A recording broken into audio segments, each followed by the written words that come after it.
Hollywood, California, Monday, May 31st. The Lux Radio Theater presents Frederick March and Jean Arthur in The Plainsman.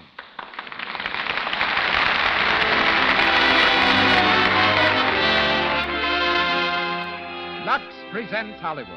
The makers of Lux Toilet Soap appreciate the enthusiasm you have shown for this fine beauty care used by 9 out of 10 Hollywood stars. It is your regular purchase of Lux Toilet Soap that enables us to bring you this program. Our stars tonight are Frederick March, Jean Arthur, Porter Hall, Joan Fontaine, and Paul Harvey. Our guests, Sidney Skolsky, famed for his reports from the Hollywood newsfront, and Marie Osborne, Ginger Rogers' stand-in. Our producer, Cecil B. DeMille. Our conductor, Louis Silvers. From our theater on Hollywood Boulevard, we greet you all to another hour in the Lux Radio Theater.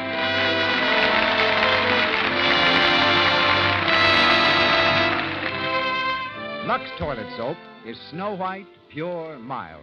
It couldn't be a better soap if it cost $1 a cake. It has active lather that removes cosmetics thoroughly, guards against the little blemishes, dullness, and large pores that mean cosmetic skin. May I read you a typical letter from an enthusiastic member of our listening audience? I've had so much enjoyment from the Lux Radio Theater that I'm enclosing these Lux Toilet Soap wrappers just as a proof of my loyalty to your fine product. I've used Lux Toilet Soap since I first started to college and found out that Lux was the soap that most of my sorority sisters were using. Now that I'm married and my husband and I travel almost constantly, I'm especially grateful for Lux Toilet Soap. It gets off the travel dust gently and thoroughly, cares perfectly for my sensitive skin. And now, our producer, ladies and gentlemen, Mr. Cecil B. DeMille.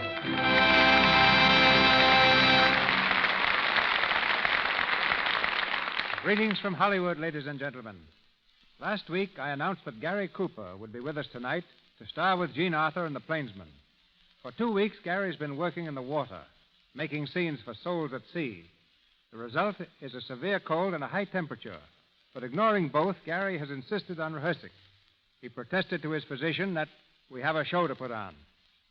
And that, sick or not, his place tonight is here at the microphone. It wasn't until late last night that we succeeded in talking him out of it. He finally gave in, and at this moment is home and in bed. I know you all join me in wishing him a speedy recovery. Stepping into the breach with a graciousness characteristic of a true friend and great actor is Frederick March. The part of Wild Bill Hickok is rather close to my heart. I entrust it to Mr. March with gratitude and the complete assurance that in his hands it awaits only new honors.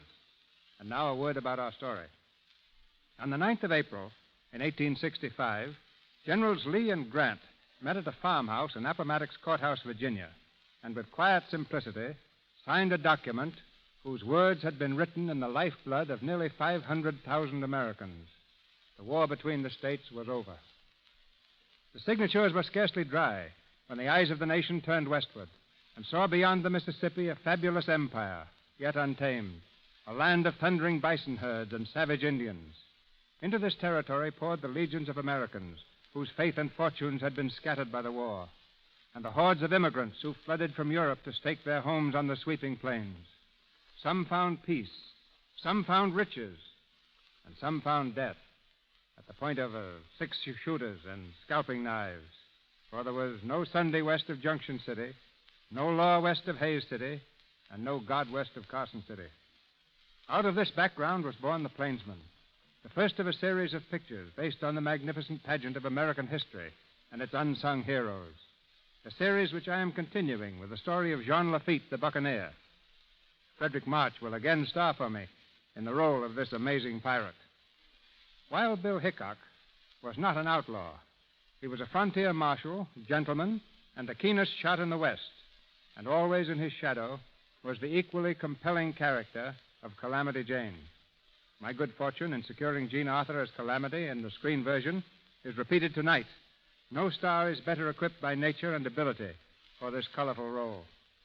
Also from the original cast comes Porter Hall, resuming the role of Jack McCall.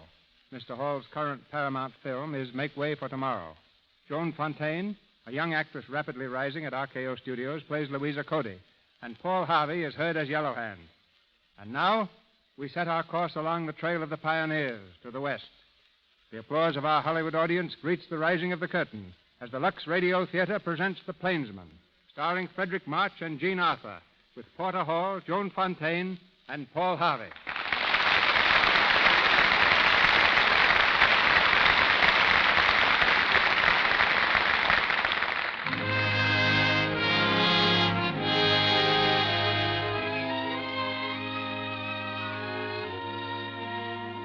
Among the soldiers who turned their faces homeward at the close of the war between the states was a man known to his friends and to his enemies as Wild Bill Hickok.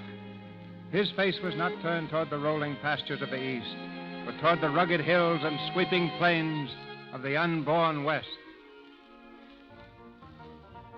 At St. Louis, on the banks of the Mississippi, a riverboat is ready to leave for Leavenworth. Still wearing his army coat, Bill Hickok sits on the wharf, his long legs straddling a pile of luggage.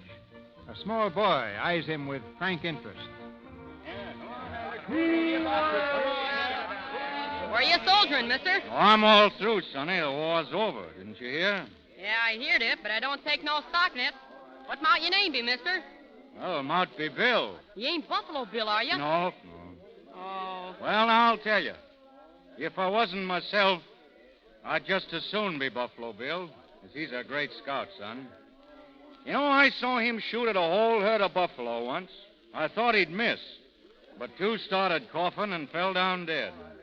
He'd shot through 'em both, and he made the dust cloud up 1.5 miles away on the other side. Gee, Willikin. You know, that's the kind of shooting I aim to do. I can shoot pretty good now with my slingshot. Watch, mister. Hey, that's all right, Sonny.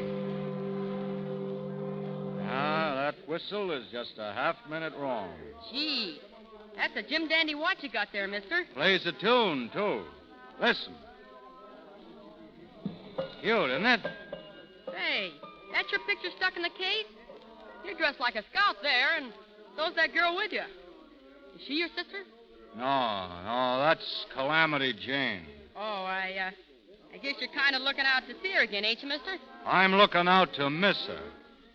Listen, Sonny. You know what an Indian will do to you, but you never know what a woman will do.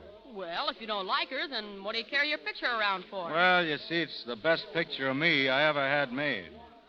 And if I cut her out, I'd cut off part of my chin. Get off that box, son. All right, you men.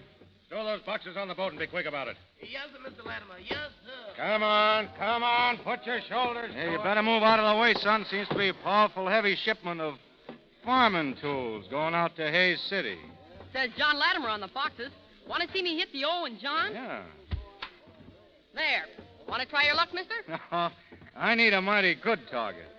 Say an Indian or a hold-up man. But if you... What you looking at, mister? I'm looking at a right good fighting man over there who's been fool enough to get himself married. Lend me a slingshot, Sonny. Now you watch it. Oh, who did that? Jiggers, you hit him in the pants. Come on. No, wait a minute, young'un. Who did that? Who hit me with that slingshot? Well, I reckon I did. Bill! Why, you long-legged, sagacious old gallanipper. What are you doing here? Just a minute, Bill. Here's a fellow who'd like to be introduced to you. Boy, you wouldn't know him in those tin-horn garments he's wearing. But here's the best scout west of the Mississippi. Shake hands with Buffalo Bill Cody. Buffalo Bill. Howdy, youngster. You mustered out yet, Bill? Yesterday. Well, you're not losing any time going up the big money. How long have you been out? Oh, about 3 months. Well, I see your wife hasn't cut your hair yet. I don't quite know what you mean, Bill. You heard what happened to Sampson after that Delilah woman opened up her barber shop. Has she tamed you yet? Now, look here, Bill. That ain't fair. She's different. You're different. All is gone, get aboard. Will, we better hurry. They're crawling all aboard. Wait a minute, Louisa. I want you to meet the best friend a man ever had, Mr. Bill Hickok. Bill, this is my wife. Oh, I'm so glad to meet any friend, Will. How'd you do, ma'am? Will, they'll be going. Come on, then. Is Miss Cody going west with you? That's a crazy question, Bill. Of course she is. Well, ma'am, it's a good country for men and mules, but it's hard on women and fine horses.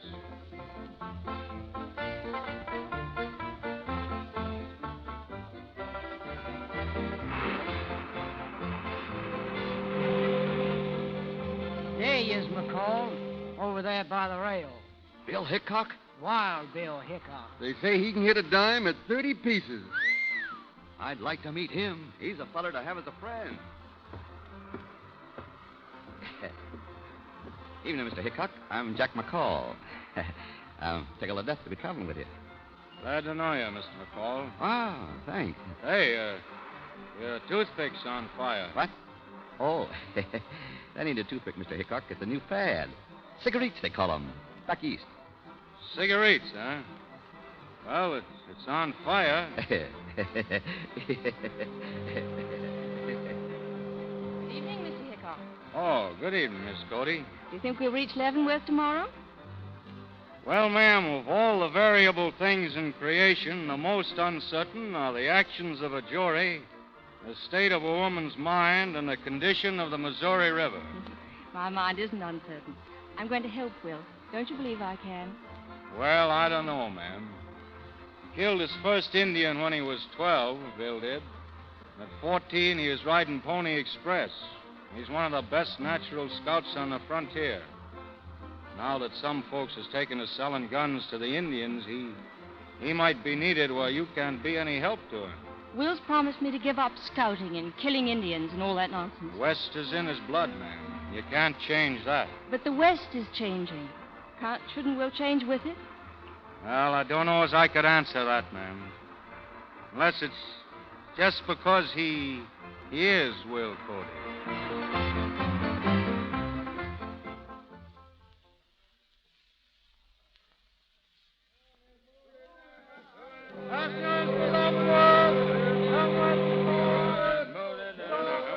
Hurry up for those boxes. Get along there, you men. Get along, I said. Sorry, boss. We's unloading as fast as we can. These boxes mighty heavy to tote. Shut your lip. I'm sorry, boss. I didn't mean nothing. Come on, let's go to the boxes. Good morning. Your name Latimer? Well? You operate out of Hayes City, huh? What of it? They didn't have any use for farming tools last time I was there. Well, they might have use for them now. Oh, sure. Those boxes now, they're just about the right size for rifles, ain't they? Yeah? Well, I freight whatever they send me, and I mind my own business. That's a right good idea, Mr. Latimer. It's a good way to keep out of trouble. Try taking your own advice, then. Bill! Oh, what the... Bill, you mangy old coyote. Give us a kiss. Oh, hey, I don't... Oh, what'd you do that for, Calamity? You four-flushing mule, you ain't wiping it off. You're rubbing it in. Bill, you're back. Are you going to stay in Leavenworth? Are you? I could. I'm going on to Hayes City. Well, that's good, because I'm driving the stage. You driving? Sure. Say, why don't you write me any letters, Bill? Didn't know you could read. I could read if you could write. A woman who had a fella at every stage station and a beau in every cavalry troop west of the Missouri. That woman don't need any letters from me. Oh, Bill, why, those fellers didn't mean nothing to me. Well, they did to me. You'll have to excuse me now. I'm keeping a lady waiting. What lady? Standing up there next to Bill Cody. I'm helping put her things in the stage. Is that chipmunk yours? Did you bring her with you? Oh, what if I did? Nothing to you. Ain't it? After you run out on me, you slab-sided, box-toting rat. You brung that honky-tonk mopsy... Shut up, Calamity. And stay that way. You... See that? She whipped his hat clean off his head. Tip your hat when you speak to a lady. Yeah, I will. When I speak to a lady. Bill. Oh, Bill. Hi, Calamity. Well, Bill Cody. Hey, what are you doing in them buzzard feathers? Come here, Calamity. I want to introduce you.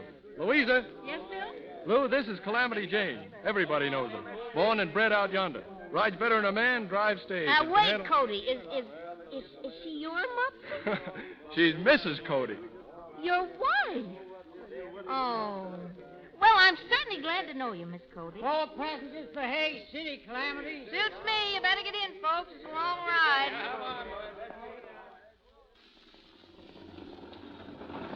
Get up there. Get up, Joe. You looking at something, Mr. Hickok? Yeah, I'm looking at those beads around your neck. You've been driving for 3 days, and you changed horses 14 times. Don't you ever change those beads? Well, I ain't wearing them 'cause you give them to me. I'm wearing them 'cause I like beads. Pull up the horses, Clem. Huh? Pull them up. There's a pony up ahead there. See him? What's the matter? Where you going? When I see a horse racing by the road, I like to see a rider near him. Hey, wait for me. There's the rider, Bill, laying over there under the trees, hurt. Give me a hand here. Lift him up a little. Bill, it's Breezy. Hey, Breezy. Breezy, you all right? But look at here, Bill. There's an arrow broke off right in his back. Breezy. Bill Hickok. I thought you was off to the war. Oh, the war's over, Breezy. Tain't over where I come from. There's 2,000-3,000 Sioux Indians are cayuting around Fort Piney with war paint on. Colonel Carrington, give me a message to General Custer. What was it, Breezy? He says, tell Custer to get ammunition through to Fort Piney or we're done for. Them's his words, Bill.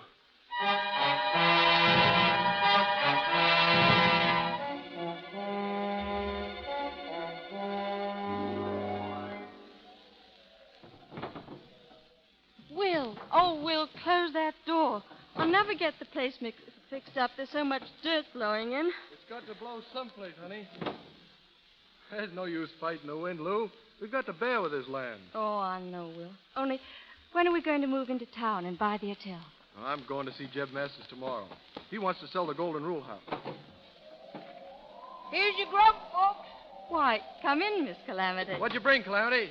Well, I got something to fry and something to boil and a jug of whiskey.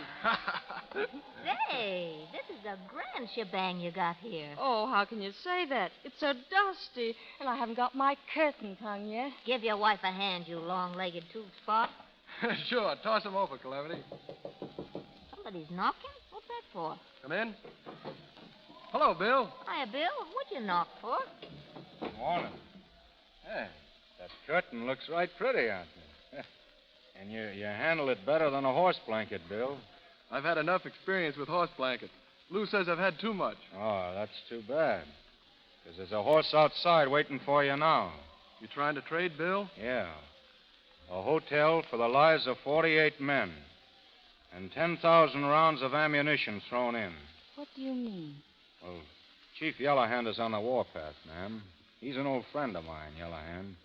We used to hunt buffalo together, but now he's hunting men. Yeah, I've seen men he's caught. He don't treat his prisoners very well. Custer sending that ammunition to Fort Piney? Well, he's hoping they'll get there. If 48 cavalrymen can dodge about 1,000 Cheyenne. Well, those swatties will never make it. How's he sending them? Through Deep Valley to the upper fort of the Republican. But there's no trail. They might get through that way. They would if Bill Cody showed them how. Will isn't going. He has nothing to do with the Army now. He's promised. That's just what I told Custer. What did you tell him? That you wouldn't go? You know that's a lie. Oh, Mr. Hickok, Will promised me. I can't let him go. There are some things, ma'am, that have to be done. You know what?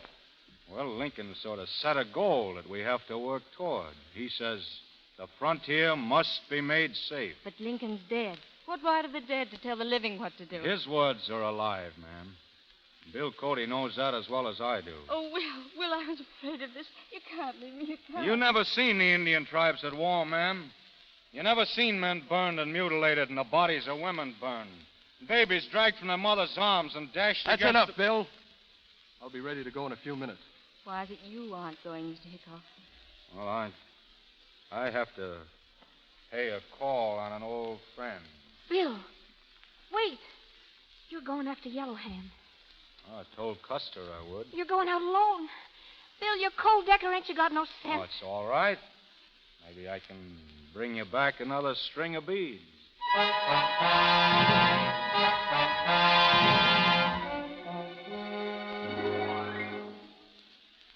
Turn up the lamp a little, Louisy. I don't know how I look in this dress of yours, but I feel like the Queen of Sheba. Oh, you look lovely, Calamity.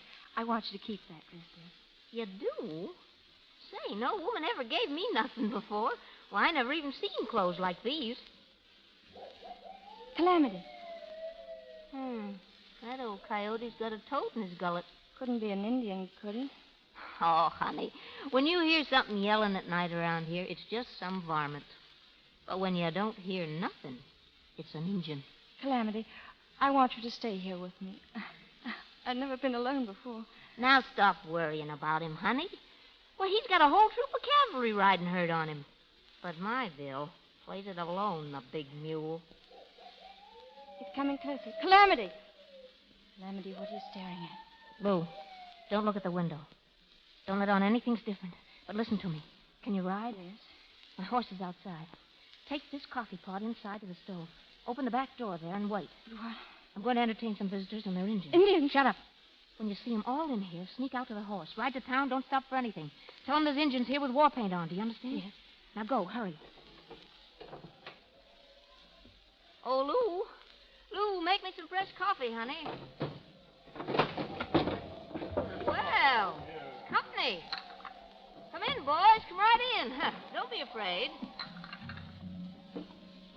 Navihio, aye. Hey, look, fellas, look what I got for you. Presents, see? Navihio. Beautiful presents. Here's a muff for you and a ribbon for you. Boy, And no here's a couple of hats. I just see you. Sure, for you, too, all of you. What do you want? Are you all in here yet? Hey, look at the pretty ribbons. Numa. Here, look at these. More presents.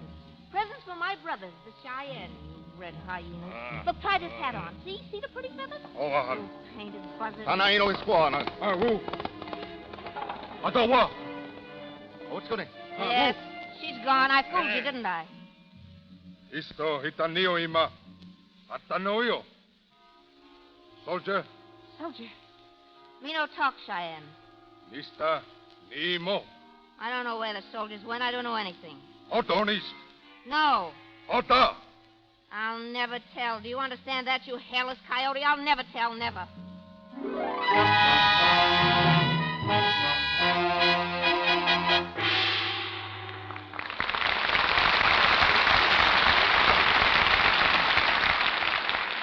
Here in Hollywood, over on Gower, there's a little brother who likes to play jokes on his big sister. He's been at it again, and now let's listen in on Sue, the victim, just home from a hard day's work as a secretary in one of the studios. Honestly, Mother, it gets my goat. That little devil knows I have a date with Bill, and he's gone and stolen the last cake of Lux toilet soap out of the bathroom. Gee, I just depend on that beauty bath to pep me up. Never mind, dear. I'll see that he goes to the store this minute to buy more. That's a mean trick to play. Tommy? You better go and get the Lux soap. Mother was a peach to make Tommy get this Lux toilet soap for me. There's nothing so restful and sort of luxurious as a bath with this nice, fragrant soap. And it does leave your skin smelling divine. Bill seems to think so, for later on, while they're dancing at the Coconut Grove, he leans close to Sue and says, Gee, Sue, you're the sweetest girl. It's Lux Toilet Soap's active lather that makes it such a wonderful bath soap.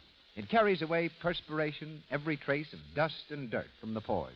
Leaves skin fresh and lightly perfumed, exquisitely dainty. Back now to Mr. DeMille. We continue The Plainsman, starring Frederick March and Jean Arthur.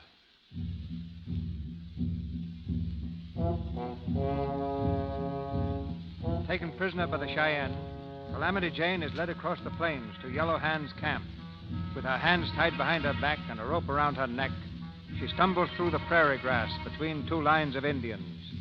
Suddenly, on the crest of a hill, a mounted figure appears. Yahoo! Bill! Bihuino. Bill, get out of here. Go back. These are Yellow Hand's men. Ain't you got no sense, Bill? Oh, hon. Let go of me, you squint-eyed. No power ini. Esta ho imadone. Shoot your way out, Bill. Quick, are you crazy? Shut up, Calamity. You got a tomahawk in your brains if you keep on asking for it. What are you doing here? Indians will sell most anything. They may sell you. It's Donze. Oh, Bill. Not your watch. Don't give him that. Nahiva hamaatanoy. What's he saying? He wants my gun. Don't give him to him. It's all right. Oh, Bill, you crazy fool. You be honna. Let's say ho natova. He says he's going to take us to Yellow Hand. He can't let us go unless Yellow Hand's willing. Oh, whoa. Well, you done it, didn't you? Yeah, I done it, all right. Bill, Why'd you get yourself into this? Was it for me? Well, I thought you were Miss Cody in that dress. Bill, you offered up your watch and your guns. That couldn't have been on account of me either, could it? Could it, Bill? No. I wanted to be taken to Yellow Hand to find out what he's up to. Oh. Bill, what'll they do to us? We'll soon find out.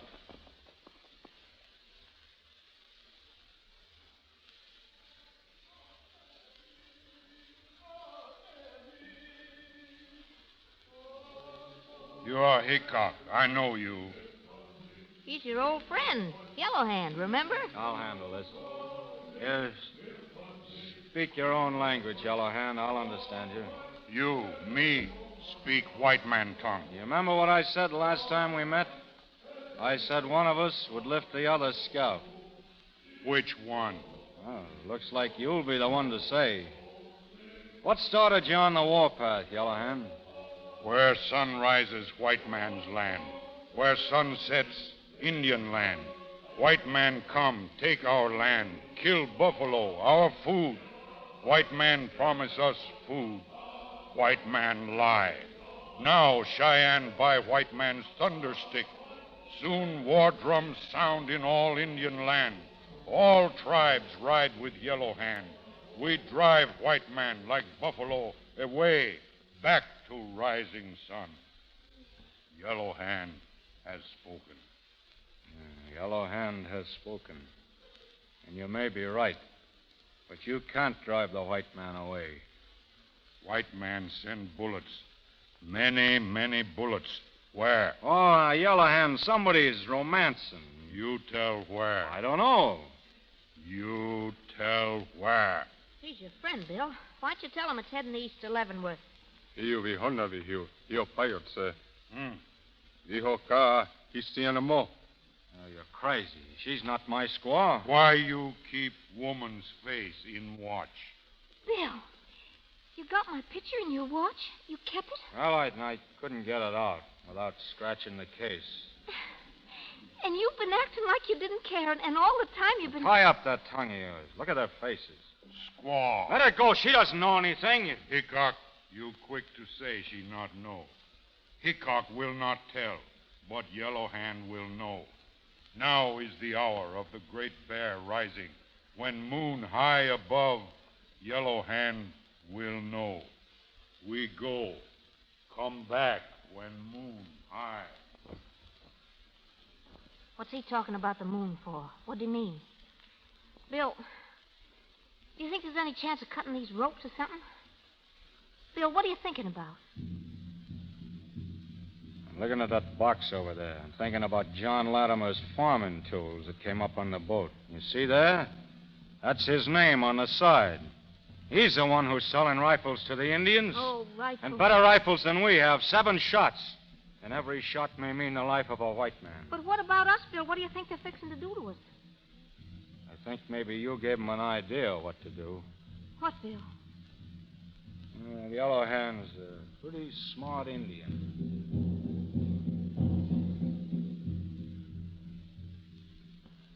Hear them drums? That's taps for us, ain't it? It won't be so hard going out together. It'll be harder than you know. Calamity, there are only 2 of us. 2 lives against all those men in the ammunition train. But I don't want to die, Bill. I don't want to die. Now, hang on to yourself. Oh, you'll have to help me, Bill. Just like you did the first time I ever saw you, remember? I was just a kid, had no more sense than I got now. Heading down the grade, regardless, with no brakes on. I loved you then, Bill. Just like I do now. Looks like that moon's about ready to show. You never even gave me a picture. But you carried mine. I know you care about me a little. Couldn't you say it just once? You know, maybe they'll let us go after all. Bill Hickok, you ornery son of a mule. You wouldn't give a bad dime to a sick kid, would you? Well, you may be right, Calamity. No, I ain't. I know it. I ain't worth a bad dime. But every night I talk to you, Bill, wanting you. And I know you feel the same way. Why won't you give in and tell me? Oh, what difference would it make now? If only I could hear you say it once. I'd have something to keep, like it was kind of holy. Like it was with me forever. Calamity. Oh, Yellow Hand. Moon high now. Yellow Hand will find out which way soldiers go. Hickok tell. Hiyo Isa. Let him alone, you red devils. Bill. Yes, Calamity. I do love you. Oita. Mokova. Bill. Bill. You come too. You look. What are you going to do to him? What are you going to do? Fire ready. You're going to burn him? You know which way soldier take bullets. Yellow Hand must know. When he know, you go free. Hickok go free. Don't talk to him, Calamity. Don't trust him no matter what happens. Fire start. Soon Hickok will be dead. Will you tell which way soldiers go? Bill Cody's with that ammunition. 48 men are there, Calamity. Which way? No. Tell which way. No. Which way? No, don't. Don't let them do it. Oh, don't. Which way? Don't forget Cody. And all those men, don't think of me. Remember what I told you. No. Oh, they're burning him. They're killing him. Can't you see? Put out the fire. Put out the fire. Which way soldiers go? By Deep Valley. To the upper ford. Woman, no lie. Hickok and woman free. Worcester, Neva.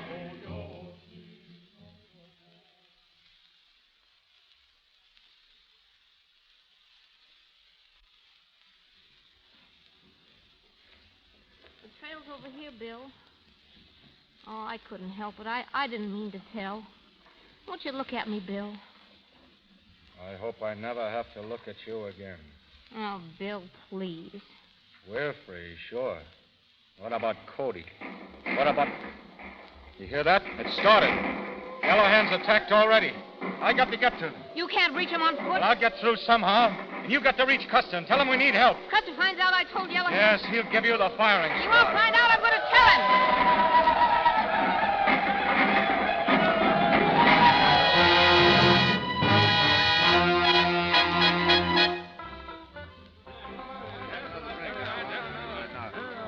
I tell you, it was her brought the Indians down on them. She must have told Yellow Hand. There she is, over there at that table. Oh, let her alone. He never was no good anyhow. Why don't somebody do something about it? Only 18 men came back out of 48. She's a bad lot. Well, we'll make her pay for it. Certainly we'll make her pay Cheyennes must have paid her plenty, too. That's right, McCall. They paid this woman in money, but they paid our soldiers in blood. What are you going to do about it? Talk's cheap, you loudmouth liar. Let's see you fight.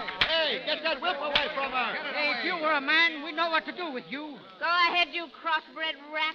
If you was a man, you wouldn't be here. Run her out of town. Yes, tar and feathers. Tar and feathers is too good for her. That's the way to talk. Get a rail, somebody. What do you want with a rail, Jack McCall? Huh? Bill. What's going on? We're going to run her out of town. Why? You know what she done? She told the Indians that... Well, she's a woman, isn't she, McCall? Women talk a little too much sometimes. This woman's going to get what's coming to her. Run her out of town. Come on. Yeah, and men talk a little too much sometimes, too. I know what's in your minds. Yes, there were soldiers killed. I saw them. I was there. And they were killed by bullets. Bullets from repeating rifles. You know, Lincoln says that this country's got to be made safe. Those are his words. So I'm on my way now to settle this matter with the man who sold those rifles. I know there was monkey business going on. Yeah, you're right, and there may be a few stray bullets flying around here in a minute. I'd advise you to stay inside off the street.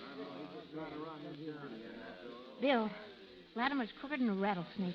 You can't go after him alone. I started alone, and I'll finish alone.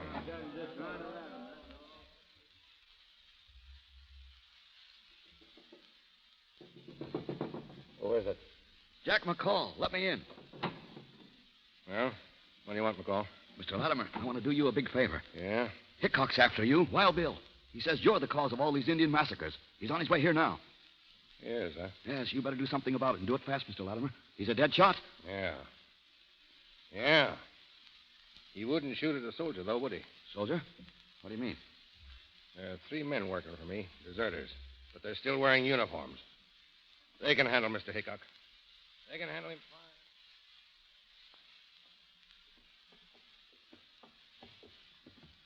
Bill, don't go across that street. Come back here, Bill. Let go. You're crazy. Latimer won't fight you fair. Oh, you ain't got the sense you were born with. Please, Bill. No. Don't love mean nothing to you. And our love, if that's what you call it. All that died with the men who died because of you. Oh, no, Bill, no. Get off the street. I'll go get Cody. Maybe he can talk some sense into you, you big mule. Well, morning, Hickok. Morning, Sergeant. Morning, boys. Morning. Morning. You, three boys better take cover for a few minutes. You think you own this town? Well, I'm just walking through it. And us guys can get out of your way, can't we? Like we was dirt. Suit yourself. You know, Mr. Longhair, you're too darn friendly with Injuns to suit me. You shouldn't have said that, soldier. Well, what are you going to do about it, you gun-toting windbag? Oh, you boys are substituting for Latimer, eh? Shit, he would pick soldiers. I can't shoot at that uniform, but if you want action, take it off. Yeah? And get a slug in me while I'm doing it? Take it off. I'll give you that much time. Keep your hands away from your guns, Hickok. They're away right now. But mine ain't. Bill, are you hit? Oh, just my arm. Those men were soldiers. Come on, let's get out of here.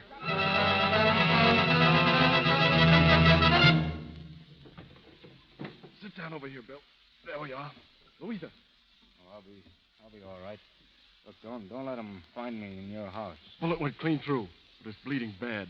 Will, what happened? He's just shot 3 soldiers. Oh, are they dead? Yes, get some water. You brought this man into our house? A murderer? Oh, when is this going to stop? When will it ever stop? This killing and killing. Why don't they kill him, too? Then you can be next in. Louisa, he's my I friend. didn't mean to bother you, ma'am. I'll be going. You sit right down again, Bill Hickok. You can't go bleeding like that, whatever you've done. Thank you, ma'am. You know, I never was a murderer. I never did fight unless put upon.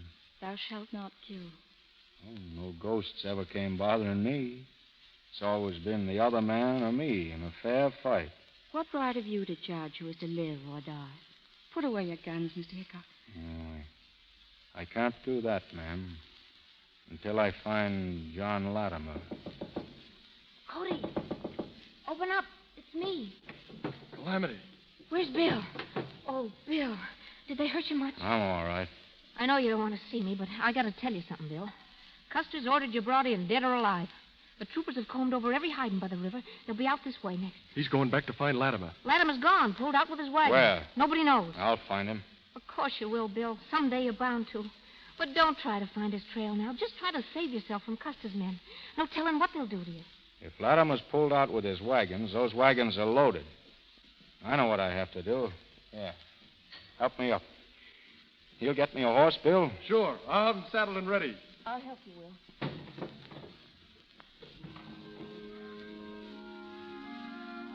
Why don't you lay up for a while and take care of that arm, huh?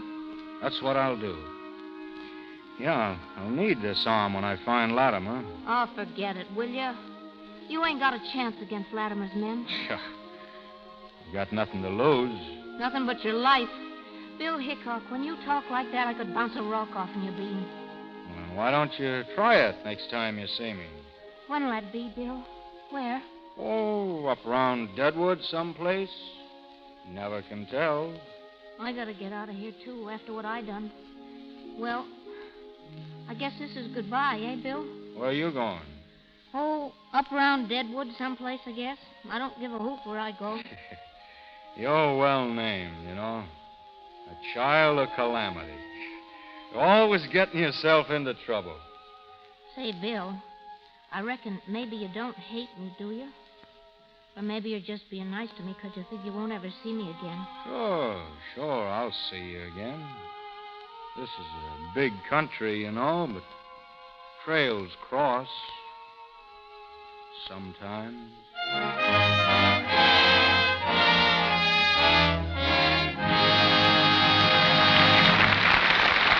We pause for station identification. This is the Columbia Broadcasting System.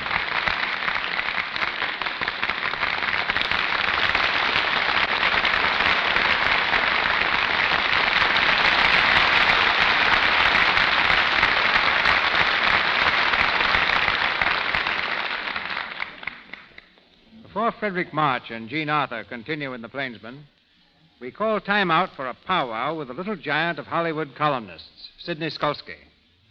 Hollywood's correspondent for the New York Daily News and other newspapers. His catchphrase, but don't get me wrong, I love Hollywood, has taken a definite place in the jargon of the film capital. Tonight, we hear more of the whys and wherefores of this phrase as Buck Skolsky rides again.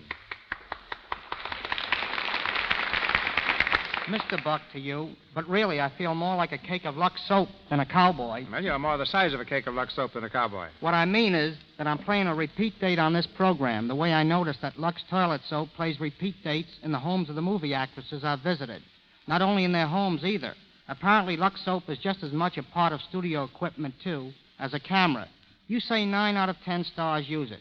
Well, I'm still looking for the 10th actress who doesn't. She just can't be found. That's very nice, Mr. Buck Skolsky. Now get along with your specialty. Giddy up. Hollywood is a place where Simone uses a French perfume which means always faithful. Where Adolphe Monjou has a cigarette case on which is inscribed to Adolphe Monjou from his most ardent admirer, Adolphe Monjou. It's a town where Jimmy Cagney's swimming pool has more water than the Los Angeles River. It's a town where after kissing Ginger Rogers in a picture, James Stewart forgot himself and spoiled the scene by saying to Ginger, "Gee, thanks." Where a producer told a writer, "You can make the heroine a crook, but don't make her dishonest." But don't get me wrong, I love Hollywood. Hollywood is a place where Dick Powell cooks a better meal than wife, Joan Blondell. It's a town where Rubinoff registered at a hotel and signed the blotter, Rubinoff and his violin. Where an actor bawled out a waitress in the Metro Commissary for bringing him the wrong order. The waitress merely said, "I'm sorry, sir. We all make mistakes. I saw your last picture." It's a town where an actress being interviewed said to this newspaper man, "I want you to meet my daughter. She's older than I am." Where at the Trocadero, John Medbury asked Gracie Allen if he could have the next dance. Gracie answered, "It's all right with me if you can find a partner." But don't get me wrong, I love Hollywood. Hollywood is a place where Mae West has her name printed on the cushions in her auto. Where an actor approached George S. Kaufman and said, "I got a radio offer." Kaufman answered, "To go on or stay off." It's a town where Charlie Chaplin's youngsters make him take them to a Joey Brown picture for laughs. It's a town where Sid Silvers asked the producer to look at the screen test of a girl trying to get into pictures. The producer said, "She's no good. She's a dog." Silvers answered, "Rin Tin Tin did all right." Where Sam Goldwyn's barber denied that he was a yes man. The barber pleaded, "When Mr. Goldwyn says no, I say no." Hollywood is a place where William Powell's big secret is that his middle name is Horatio. Where Eddie Cantor claims he knows an actor who hasn't an enemy in the world, but all his friends hate him. Where Joe Swirling's 7-year-old boy, Peter, wrote a composition for school about a poor boy. His mother was poor, his father was poor, he had a poor nurse, and a very poor butler. It's a town where on the set a director who wanted a riderless horse shouted, "Bring me an empty horse." Where one afternoon on Hollywood Boulevard, Harry Lauder, wearing skirts, passed Marlene Dietrich wearing trousers. But don't get me wrong, I love Hollywood. Hollywood is a place which gets more like Hollywood every day. It's a town where it never rains, but the fog washed out 3 bridges last week. Where Darryl Zanuck, trying to impress a guest at dinner, told him that Tyrone Power would be the biggest actor in the business because women like him. Zanuck, trying to prove his point, turned to the maid and asked, "What do you think of Tyrone Power?" She said, "What is it, a new gasoline?" It's a town where Robert Taylor in an interview said, "When I kiss them, I stay kissed." But don't get me wrong, and I better go before I do. Thank you. Don't get me wrong, I love Skolsky. Frederick March and Jean Arthur return to us now in The Plainsman.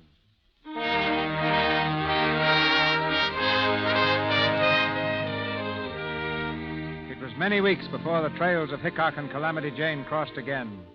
In the Bella Union Saloon in Deadwood, Calamity stands behind the bar serving drinks. Hickok comes from the street and moves slowly across the room.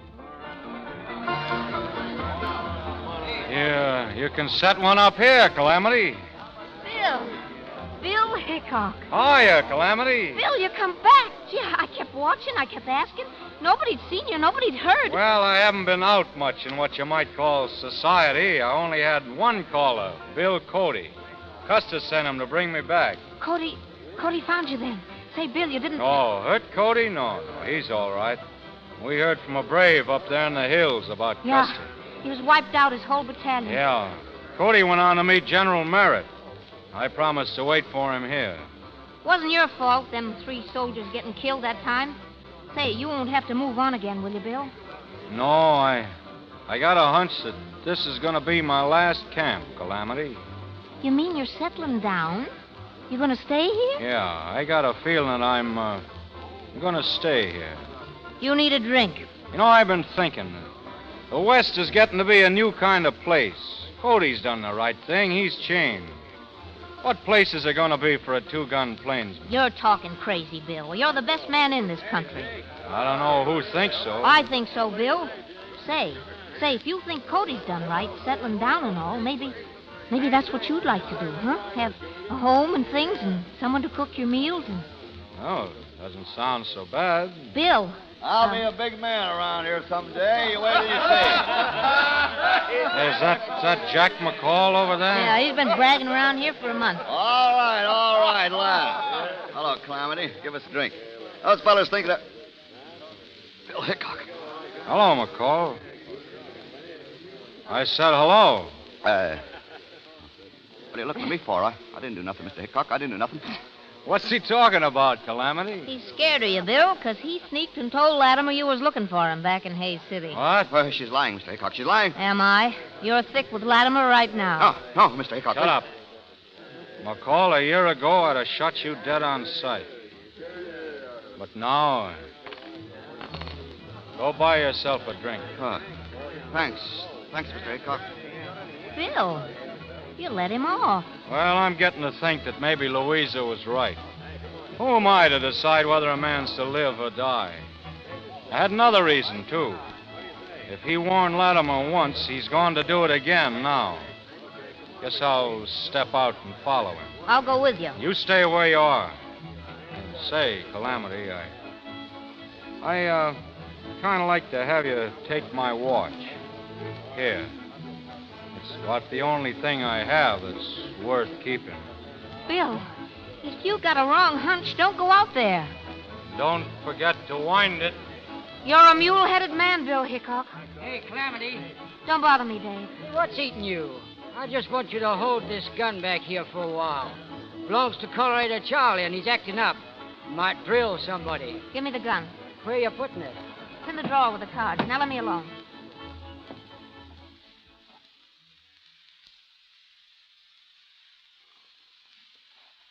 Get that horse over here, Red. We're in a hurry. Doing my best. You'll never get the wagons loaded, Mr. Latimer. He'll be watching for you. Shut up, McCall. Come on, Red. Come on, Jake. We've got $10,000 worth of stuff here, and we... Oh. It's Hickok. Hiya, Latimer. I want to talk to you. Any objections, gentlemen? Where are you going with the wagons, Latimer? I'm going out of town. What have you got them loaded with? Buffalo hides. You can see, can't you? The wagons are headed north, Latimer.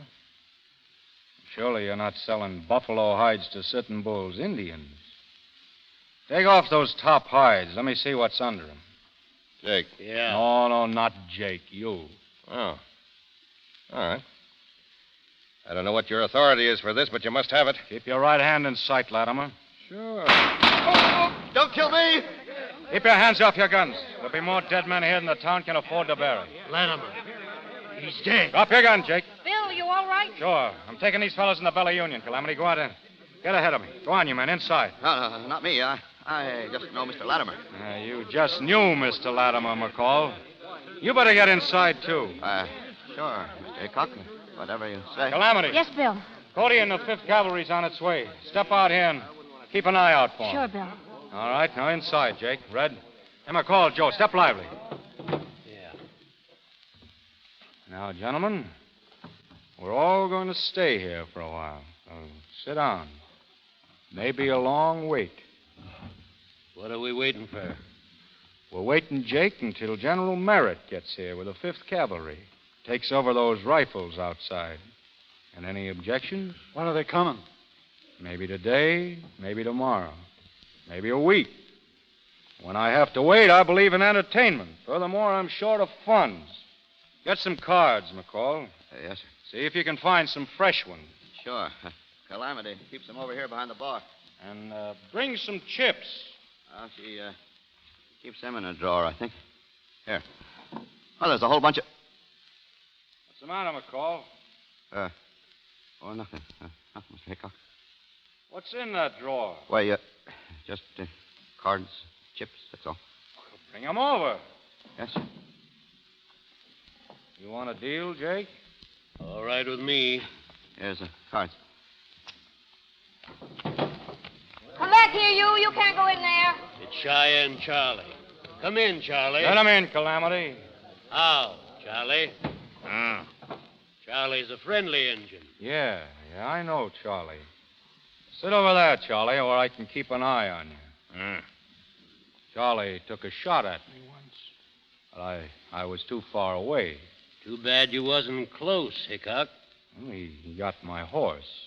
Charlie would have been the biggest man in the West if he'd have killed you, Hickok. The Injuns understand things like that. Kill a big man, and that makes you a big man.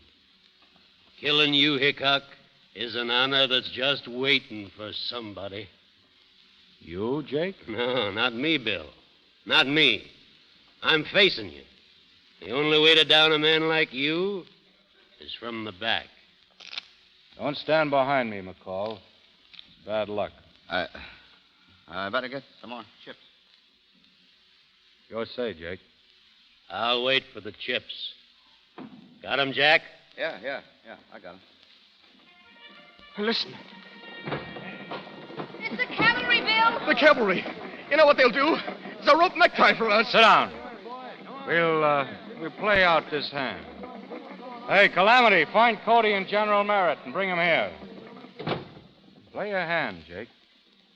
I'm calling you, Hickok. Black aces and eights. Your luck's changed.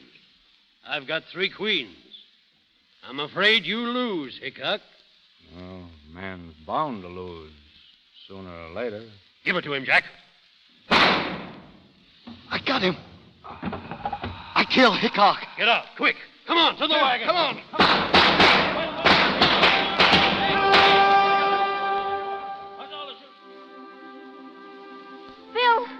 Bill, what's happened? Bill, what did they do? What did they do to you, Bill? Bill, look at me. Bill, can you hear me? Bill, I told you not to do it. Bill, what? In here, General Merritt. I want to meet Bill Hickok. Calamity, where's Bill? We got Latimer's crowd, all of them.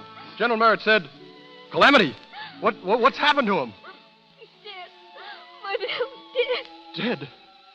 He was going to be let off. There's your prisoner, General Merritt. We won't forget what Bill Hickok has done, Cody.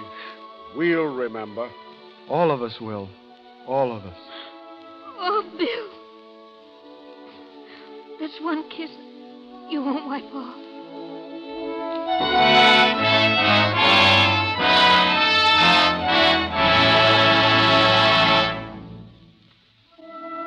In Deadwood, South Dakota, next to the beautiful tomb of Wild Bill Hickok, is a simple little grave. The headstone bears the name Calamity Jane.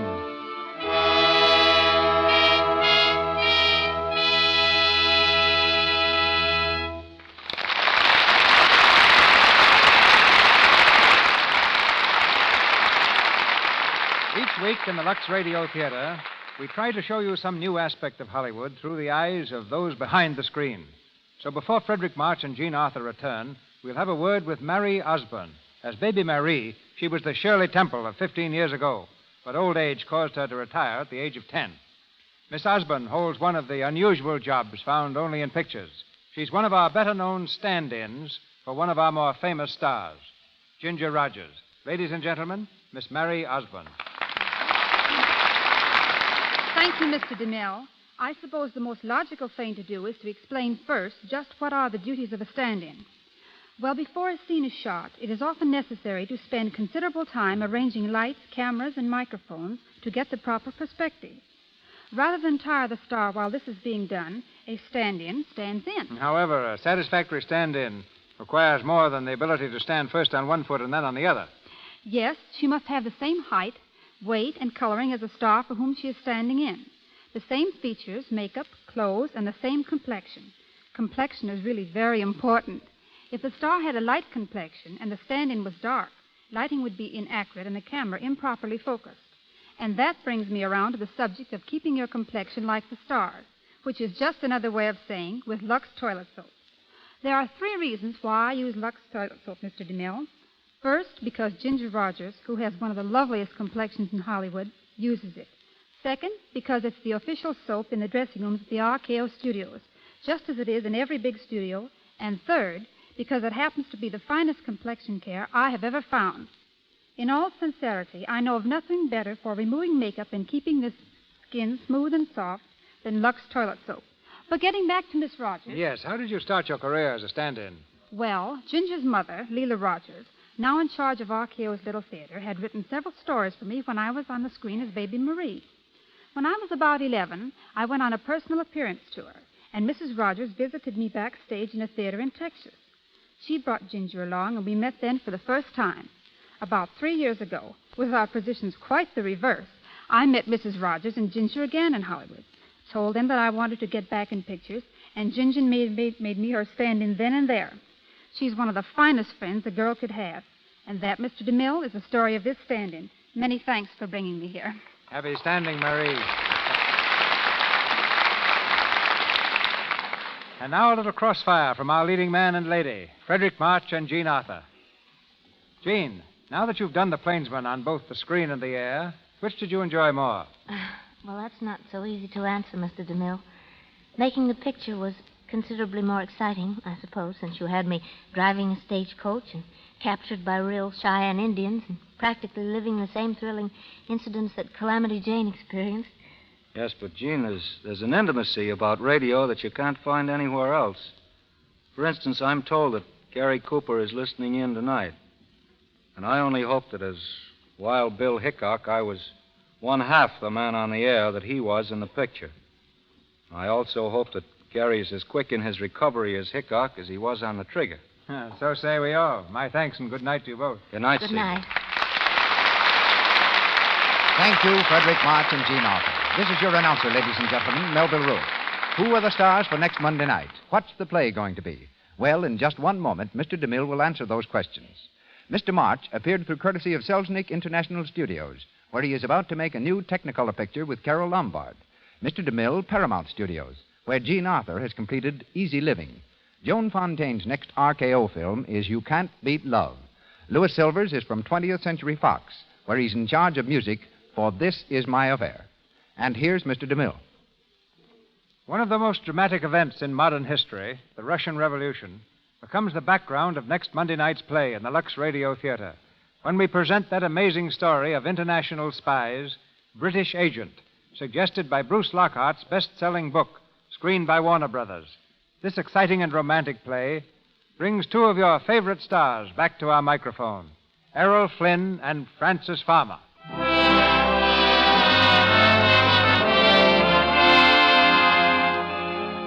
Our sponsors, the makers of Lux Toilet Soap, join me in inviting you to be with us again next Monday night when the Lux Radio Theater presents Errol Flynn and Frances Farmer in British Agent.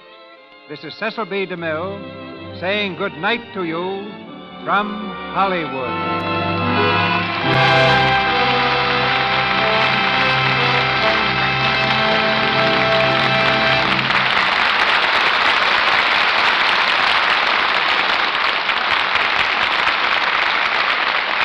This is the Columbia Broadcasting System.